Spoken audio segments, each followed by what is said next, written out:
John Wetmore will be teaching us the 2 more approach to leadership.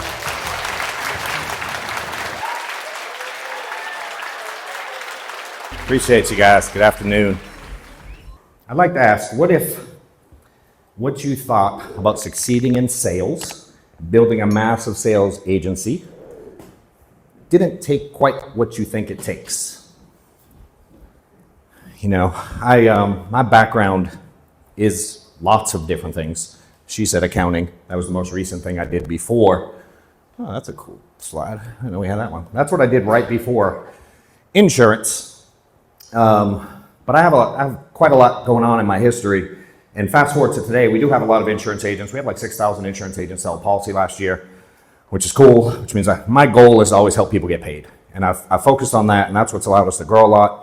And I had a lot of help getting where I'm at, and people helped me figure out how to get paid. So those things is what I'm going to be sharing with you today.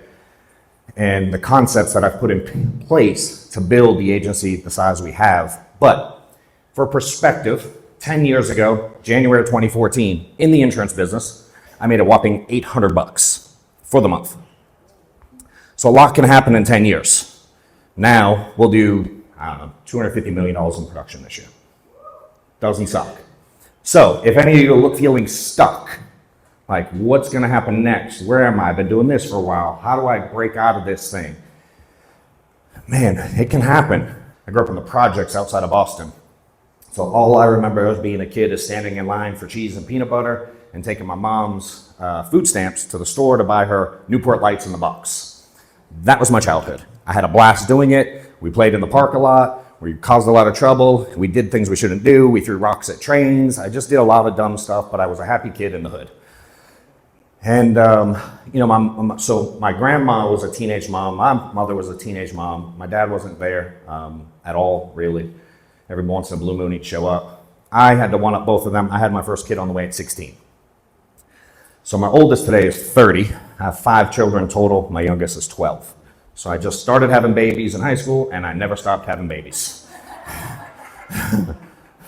It was a lot of fun. But it was hard, trying to take care of business.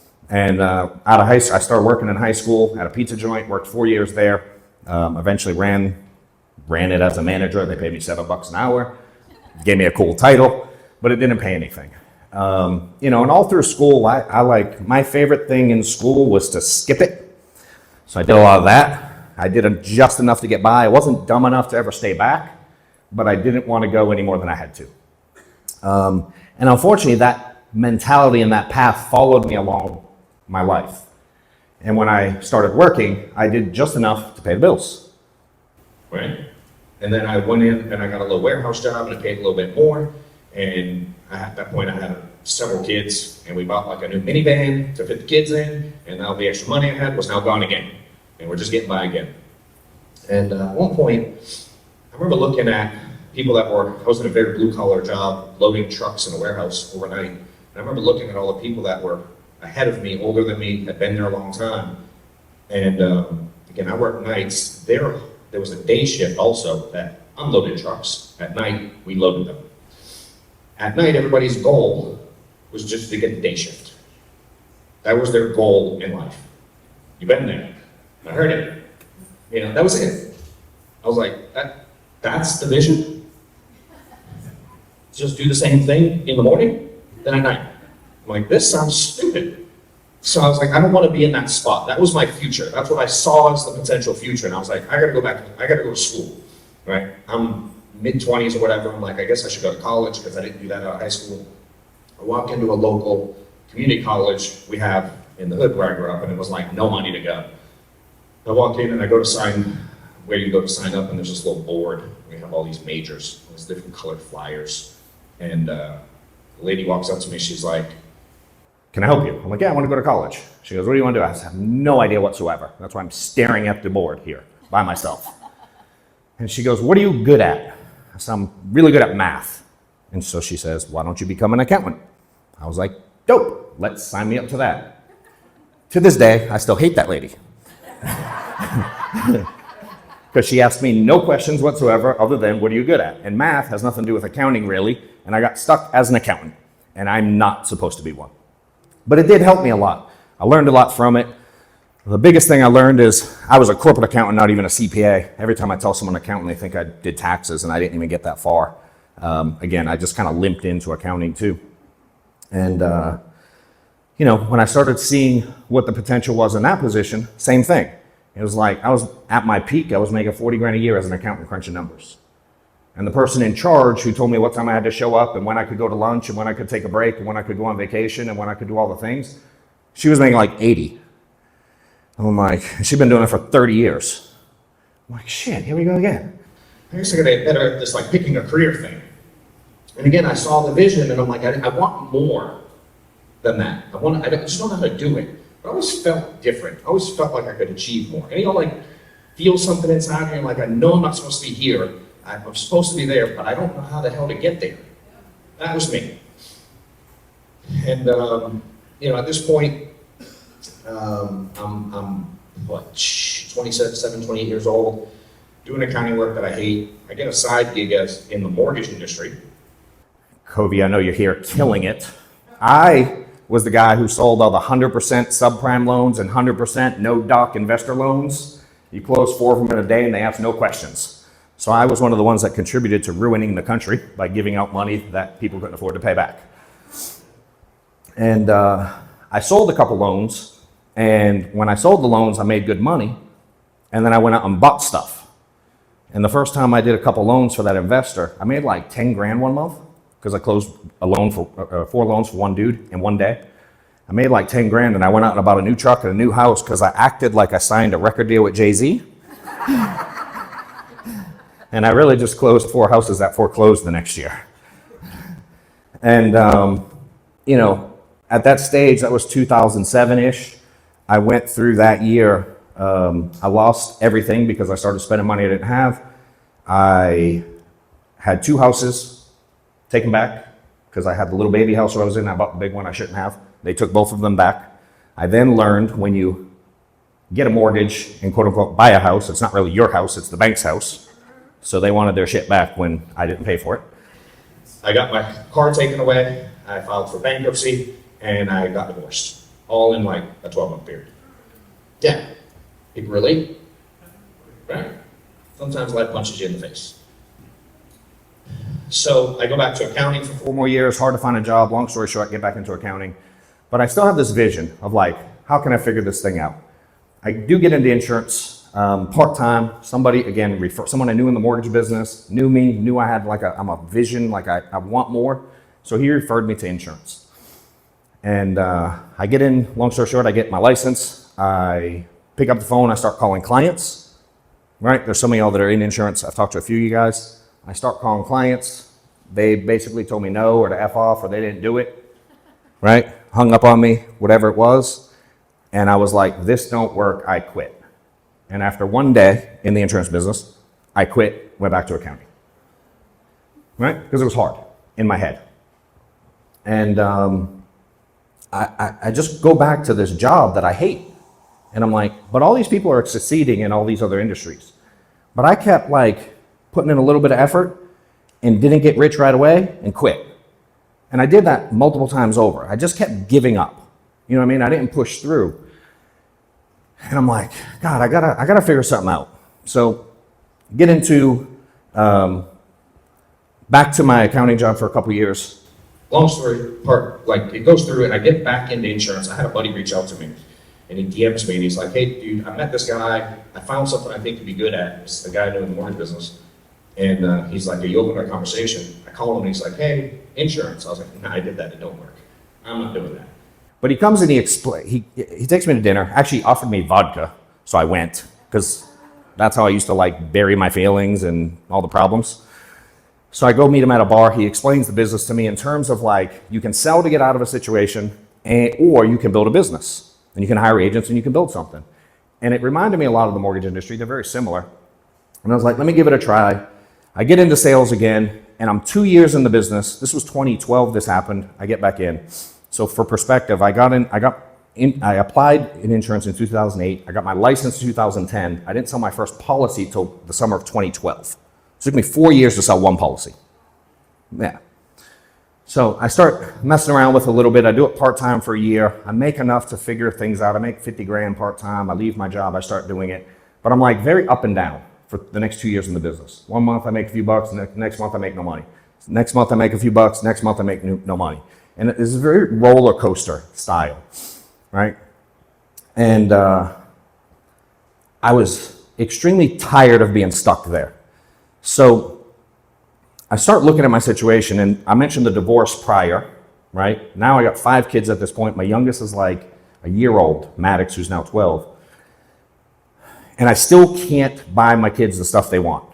Christmas still sucks. I still have to tell my kids no. They still go to public school and ride the bus where dumb shit happens on public school buses. That frustrates me. But I didn't know how to get out of the situation. When I got divorced, I signed this paperwork that was like, you pay alimony later, because I made money in the mortgage business for half a second. I couldn't afford it then, so they delayed it 5 years. 5 years came up March of 2015. I get a letter in the mail like, hey, dummy, you haven't paid your bill. You owe $1,000. And I lost my mind because I didn't know how to pay an additional $1,000 bill obligation. I didn't know how to do it.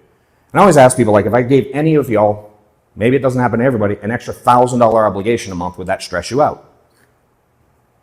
Right? And I felt that.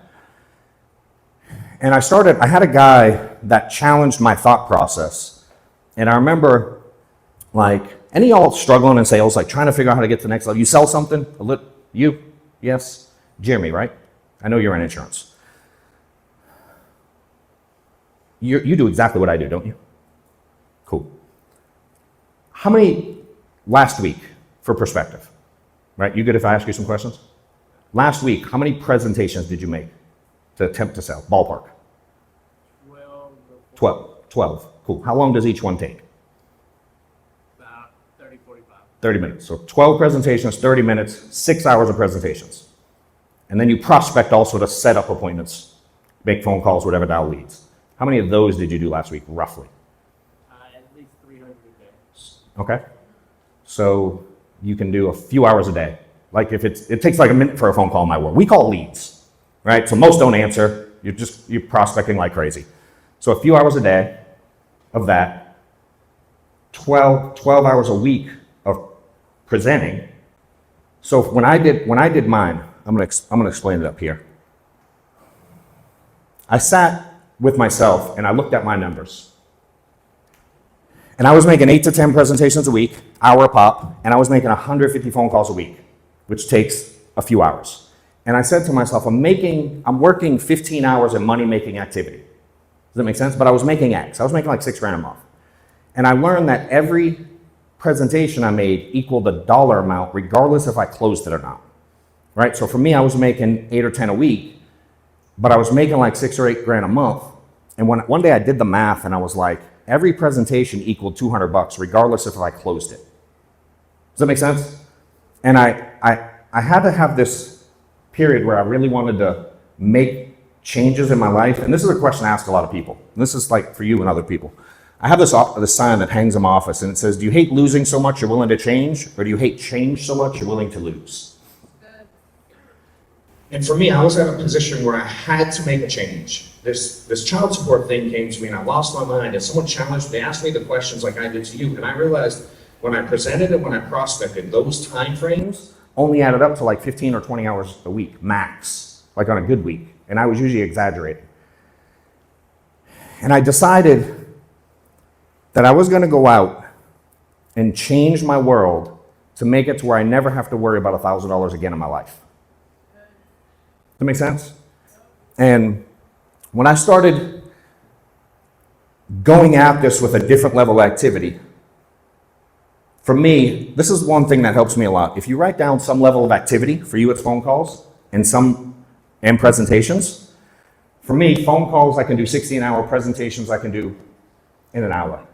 This is how my math added up. I was doing 150 phone calls, 8 presentations, 6 recruiting calls, it added up to 12 and a half hours a week in money-making activity. All right, so just write down your stuff, whatever you sell. I prospect, I present, here's how long each one takes, here's the number of hours making money. But I realized I was making $2 grand, but I was only putting in 12 and a half hours. I'm like, shit, that's $160 an hour. But I felt like I was no good at what I did. I felt like I didn't know how to sell. I felt like I didn't know how to get to the next level. And I said to myself, because I was like trying to figure out how to be a sales guy, but I'm not a sales guy. I'm a dude from the projects who's willing to work hard. I don't know NEPQ and 7 steps to sales stuff. I don't understand that stuff. I don't wear a suit and tie. That's not me. But I was doing something. And I decided to go like, what if I just go at this different instead of, because I spent 2.5 years trying to get really good at sales. And I decided to take a different approach and go, what if I just do more of this and worry about getting better later? Hence the name of the book you saw on the previous screen. And I just did basic math because I was an accountant. And I'm like, if I just do 40 hours of it, so now instead of 100 calls, I do 600. Instead of 8 or 10 presentations, I do 20. And instead of 3 recruiting calls, I do 30. It adds up to 40. If I just take those hours, just doing the same exact thing with the same exact skill set, with the same presentation, the same phone script, all the stuff I thought I sucked at, if I just sucked more often, I can make 300 grand. So I was like, F it, let me just try that this year. Right? Let me just I'll get better another day. And that year, I went out and I made 460 grand. Doing this. I didn't learn how to sell anything any better. I was in the same industry I struggled in for 4 years, and I just took a different approach. Right? And when I look at the do more for me, it does mean some things. I'm sorry, it's skipping a little bit out of whatever. But for me, the D does mean discipline, right? So it's like, the problem I see with a lot of people is they're disciplined this week and they're not disciplined next week. Or they're disciplined on Monday and they're not disciplined on Tuesday. And John Maxwell has this quote, which I really like, that says, consistency compounds, right? And discipline is the ability to do things that you said you would do when you don't feel like doing them. Consistency is the ability to do those things over an inordinate amount of time. So if you have discipline and you put consistency with it, things compound. And I didn't understand that logic. I was trying to like do the same activity, but get so freaking successful at it that my income went up. And I just decided to kind of reverse the order and go, getting better is important. But if I do more of it, won't I just get better by default? And I was okay with that approach. I don't have to be the number one sales guru. I don't care. I just want to make money for my family, right? So this model of do more became more than just like go work harder. And this is what I started teaching, and the concept is having discipline in the right areas, not just the areas you feel like having discipline in. And you can make this apply in anywhere. I can do it in sales. I can have discipline with my children to make sure I see them when I need to see them. I can have discipline in the way I speak to people or agents who frustrate me during a sales part. Like I get frustrated with agents because they don't do A, B, and C. And I want to just tell them to like stop being lazy and go, like I want to yell at people by default, which isn't good. So I had to learn how to have discipline in conversations. I had to learn how to control my emotions. I have to have discipline in a lot of different areas of my life. Ownership is the second part of it. And for me, ownership really means own your shit. This is how I talk to myself, but like I put up a nice version of it for people that don't like when I cuss. But for me, like I just had to understand who I was and be okay with it. You know? I was a dude who gave up on a lot of stuff. I don't have like the biggest vocabulary. Some of the stuff some of you guys set up here, like I'm up there and I have to like Google the words because I don't understand them. Does it make sense? I'm not that deep.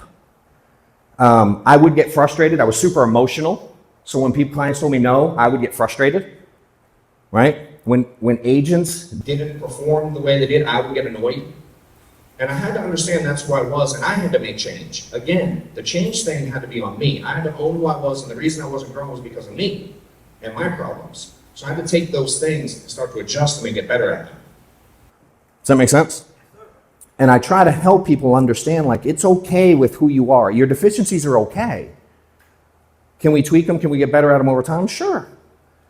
You know? But I was trying to be, there was this guy that was so good. He was the number one producer at our company. And man, he could rattle off some of the slickest sales stuff I've ever heard in my life. And I would show up to a client, and I'm like trying to regurgitate the things he said, the way he said them, and I just it didn't feel like me. I wasn't being genuine. And I'm like, can't I just be me and just do it and figure out how to make a bunch of sales also and just connect with people? I'm a curious guy.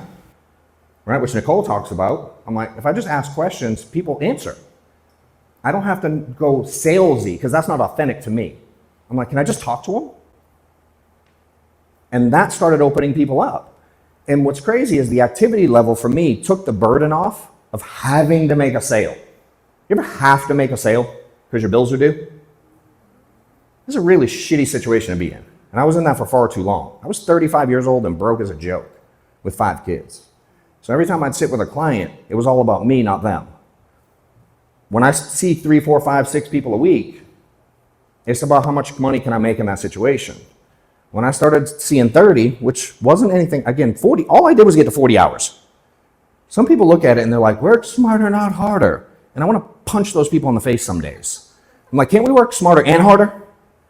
Can we do both? You know, and I'm like, I'm not working that hard. It's just 40 hours. Like, isn't that average? The problem is we tend to work 40 in the wrong areas, or we tell ourselves we're doing work when we're not doing work. So for me, my work became presentations, prospecting, recruiting. Everything else didn't count. I just was going to do 40 in the right areas. Next spot, mistakes. Mistakes are insanely valuable if you do them the right way. And I think there's like 4 real good keys to mistakes. Number 1, be willing to make them. I think it's a really simple one. Most people won't do. A lot of people don't want to mess up. Perfectionists. I need to know everything before I do it, which makes 0 sense in any application at all. You know what I mean? Maddox, if he wants to know how to play baseball before he plays baseball, would be really weird. You know what I mean? But I hear a lot of salespeople that just like, I want to get really good. And I was that guy. I'm like, I want to know exactly what to say before I take the step. You know, so be willing to make mistakes, number 1. And you can obviously write these down if you'd like. Number 2, own that you made the mistake. When you mess up, it's okay. Stop blaming everyone else. I was the guy that every time I missed a sale, it was the client's fault for some reason. They were broke, they were stupid, they didn't understand, they didn't need it, they didn't, you know what I mean? Whatever it was always another person. I was in the wrong area, the weather was wrong today. You know what I mean? I always found reasons why, because I didn't want to tell myself I was messing up, because that hurts. You know? Number 3, part of mistakes is, I think, getting feedback from people who are better than you and where you want to be about the mistakes. Like, be vulnerable, like was talked about 27 times today. You know, and it's okay. And some people want to like not say where they messed up. So me being vulnerable, getting feedback from someone who is better than you. Please don't ask the people who are broke next to you about the issues you're having, because they'll probably whine with you. And the last thing is implement the advice you're given, which is a killer for most people. Most people won't implement it. Obsession is really simple. Like, I was taught, if you want to get paid like a professional, you got to act like a professional. And you should know your craft inside and out. Not day one, but you should learn it. Again, I do want to learn stuff. I just want to learn it after I do the activity. And when you have a lot of activity and then you combine it with coaching and counseling, you tend to get good really quick. Resilience is just, I talked about it earlier. A lot of you guys related to being broke and having issues. Like, we all got shit in life. Stop using it as an excuse. Use it as the reason why you should get out of your situation. You know what I mean? Like, my wife was 40, first mammogram, all is fine now, diagnosed with cancer, breast cancer. She had to get surgery to get it removed, had to go through radiation for like 6 weeks. She went to radiation on her lunch break. Worked every day, didn't miss a day of work. You know what I mean? A lot of people use all kinds of reasons why they can't do stuff. So just get through life, and again, don't compare stuff. Expectations is the last one I'll tell you about. Inky Johnson, hey, y'all know him? I love Inky. We live super close to each other. Our kids go to the same school. I follow him online. He says, expectations is premeditated disappointment. You know, and if you look at any situation you're probably frustrated about, it's probably because you expected someone to do something differently. So just be very careful about expectations of others and pay more attention to the expectations you put on yourself. You know, it'll get you into a lot of trouble. And so this model has been what's helped me get where I'm at. I have a couple QR codes up here if y'all do it. I do actually have a book, and at the first slide, some of y'all saw it said buy now. I'm actually giving it to y'all for free. Like, so if you scan that, it's a digital copy. There's no catch whatsoever. I literally just giving it out for everybody to impact. So please scan it. I hope this thing helps for you guys. I appreciate all your time, and I'll be around for the day if you need help.